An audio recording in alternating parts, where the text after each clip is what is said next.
Olá, crianças! Que a paz de Jesus esteja com todos nós, hoje, agora e sempre. Elevemos o pensamento a Deus para dizer a Ele: Pai nosso que estais no céu, santificado seja o teu nome. Venha a nós o vosso reino, seja feita a tua vontade, assim na terra como no céu. O pão nosso de cada dia dai-nos hoje. Perdoa nossas dívidas, assim como nós perdoamos aos nossos devedores. Não nos deixes cair em tentações. Livra-nos, Senhor, de todo mal, que assim seja, com a graça de Deus. Sou Hélio Bisso, presidente da Associação de Estudos Espíritas Nosso Lar. Sou expositor espírita, palestrante. O tema escolhido para este vídeo chama-se 100 Pedras na Mão. Baseado neste livro Alguém Me Tocou, José Carlos de Luca, editora Intelitera. Se você desejar possuir esta obra, nós temos para pronta entrega e o seu preço é R$ 59,90. O menino Chico Xavier afirma: Jesus, quando nos recomendou entregar os nossos julgamentos aos juízes, para que não venhamos a julgar erradamente uns aos outros, ele compreendia de certo que geralmente temos, digo isso de mim, determinando um grau de periculosidade que, em virtude disso, precisamos da misericórdia de todos. No passado, Jesus de Nazaré, diante daqueles fariseus, diante de Maria de Madalena, que estava para ser apedrejado, ele, olhando para todos, disse: aqueles que estiverem sem pecado, que atirem a primeira pedra. Jesus, o espírito mais evoluído que pisou na terra, afirmou categoricamente que ele veio entre nós para salvar o mundo e não para julgá-lo. Quando ele pediu misericórdia ao Pai por nós, dizendo: Pai, os homens não são maus, são simplesmente ignorantes. Quando ele afirmou: o meu Pai não quer a morte dos ímpios, mas que eles se redimam e cresçam para a sua glória. Sua missão, portanto, não se voltou simplesmente a apontar nossas feridas. Jesus veio para curá-las por meio do amor com que ele envolvia os pecadores, por intermédio das lições que ele deixou para que não voltássemos a cair na estrada do erro. Ele, Jesus, veio para salvar o mundo das consequências da nossa falta de amor. E a maneira que ele encontrou para realizar a sua missão foi a de nos amar até a morte, apontar o amor como caminho da nossa própria salvação, portanto, da nossa evolução. Ninguém poderá dizer que não ama, porque não foi amado. Jesus nos amou ontem, nos ama hoje e nos amará sempre. O Cristo amou a todos, mas teve especial cuidado com os pecadores.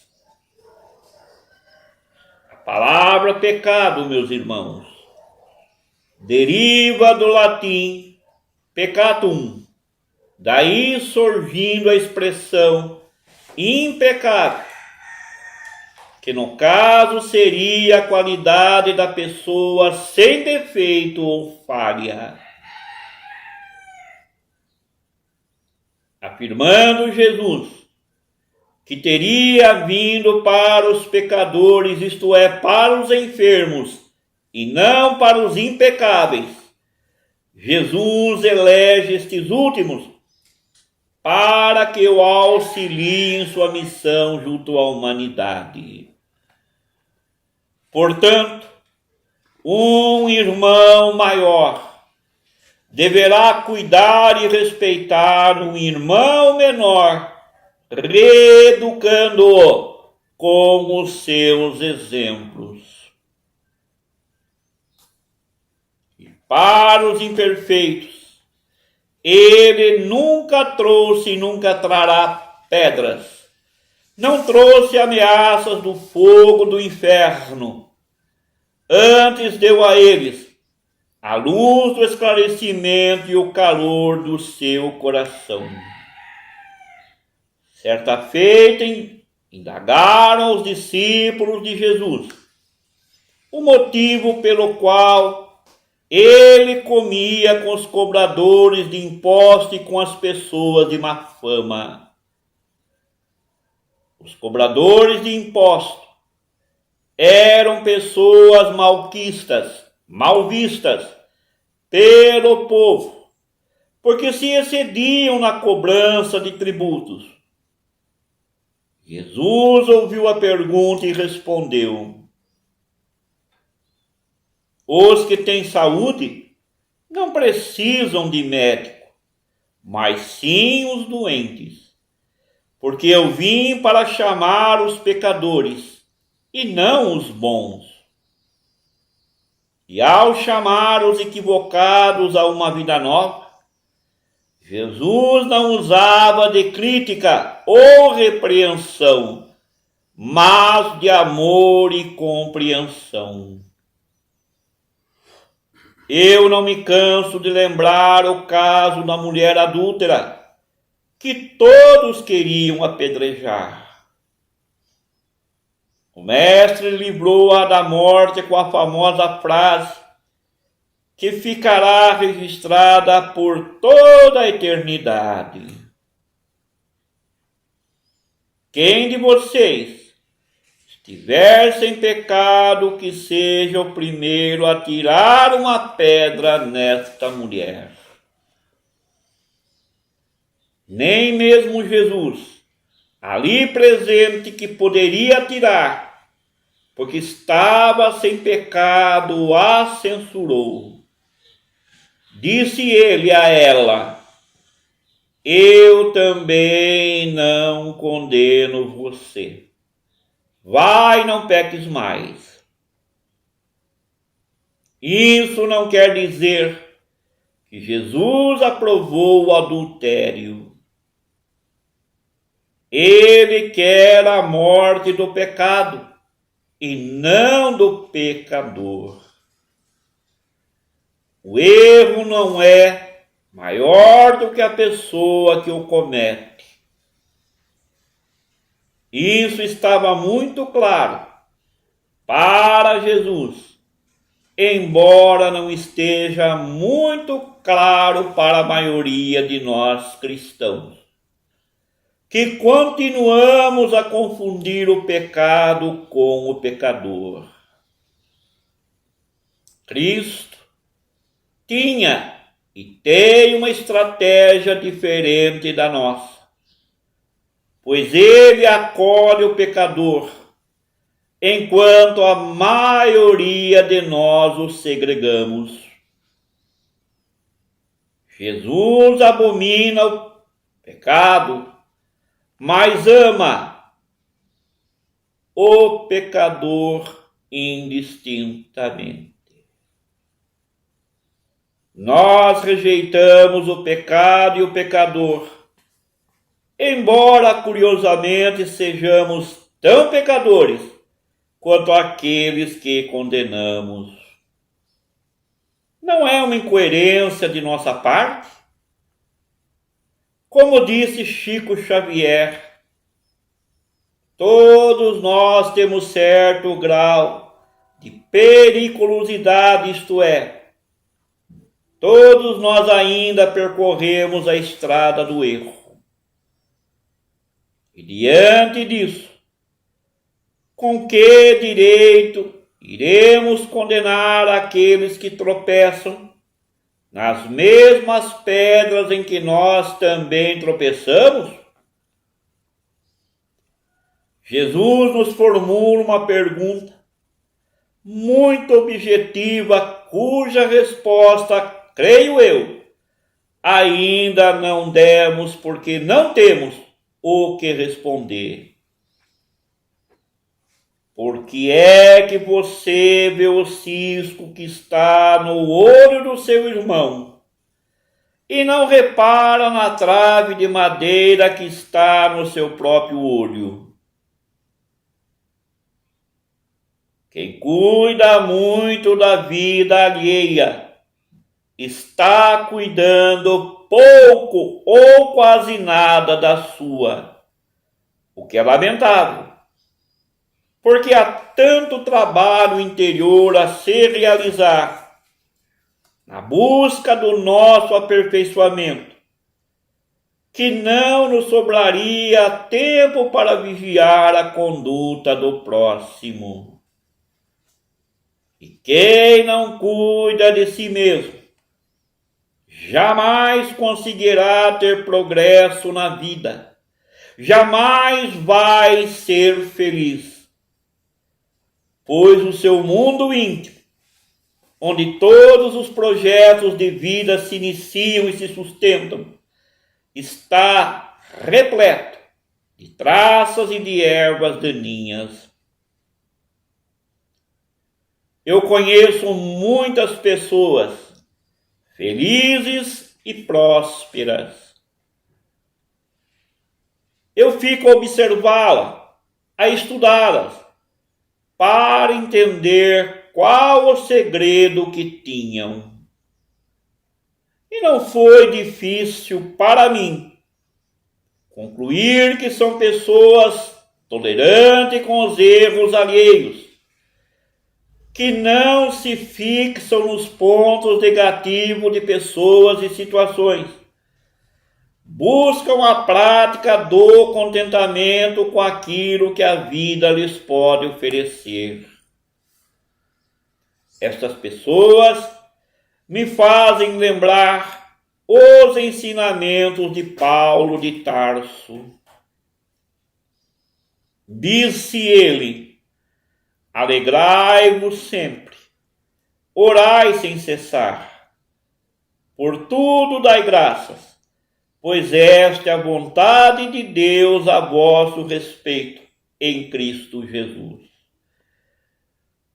Lembra Chico Xavier que nós precisamos nos abster de julgar o próximo, já que nós precisamos da misericórdia de todos para os nossos equívocos.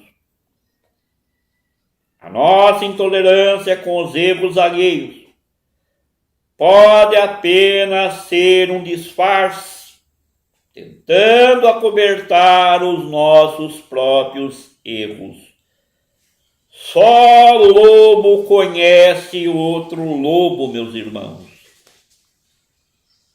Quem muito condena, provavelmente carrega dentro de si algo de muito condenável.